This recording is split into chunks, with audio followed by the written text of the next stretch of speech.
Lu tahu gak sih makanan terjorok di dunia yang bahkan masih dimakan sampai saat ini, Son? Waduh, ini makanan pinggiran termasuk gak nih? Enggak, ini bukan ngomongin makanan jorok karena sumbernya jorok atau penyajiannya jorok, bukan. Tapi karena bahannya agak aneh lah. Oke. Dan yang terakhir, itu makanan asal Indonesia guys yang bakal gue bahas.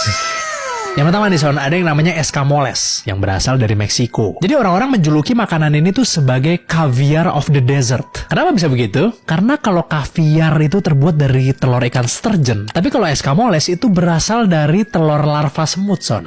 Oke. Kecil-kecil ya kan. Jadi lu benar-benar makan bayi semut yang belum lahir gitu, Son, masih di dalam telurnya.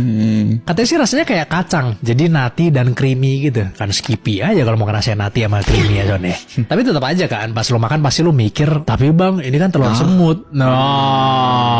Mana harganya lumayan mahal lagi. Yang selanjutnya ada shiokara dari Jepang. Jepang kan terkenal banget sama makanan yang fresh dan mentah-mentah ya, kayak sushi misalnya, sashimi. Tapi ternyata mereka juga punya makanan aneh yang namanya shiokara. Makanan apakah itu? Jadi shiokara ini itu adalah cumi mentah yang difermentasi dengan menggunakan isi perut cumi tersebut, Son. Coba lu bayangin deh rasanya, kayak seafood yang udah basi ketemu sama ya apapun yang ada di dalam perut cumi itulah pokoknya. Dan orang Jepang tuh suka Son makan ini, Son. Mereka sangat menikmati makanan ini. Mungkin kalau kita ya merasanya kayak kenyal-kenyal lembek-lembek gitu kan, masih agak-agak gimana gitu ya sih? Nah yang terakhir dari Indonesia nih Son.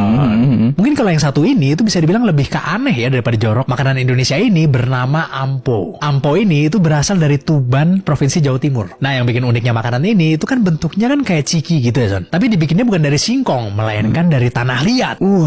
Tapi tentunya ya ampo ini dibikin dari tanah liat yang bersih ya. Karena sebelum diolah, tanahnya itu diayak dulu Son, biar nggak ada batu atau sampah-sampah lainnya. Kemudian setelah bersih dibentuk seperti gulungan tipis gitu. Terus habis itu ya dipanggang deh di atas tungku tanah liat. Yang manggangnya itu menggunakan sabut kelapa sebagai bahan bakar. Terus jadi deh amponya. Gue sebenarnya penasaran kan rasanya tuh kayak apa sih gitu. Jadi gue sempat lihat komen-komen di e-commerce lah gitu.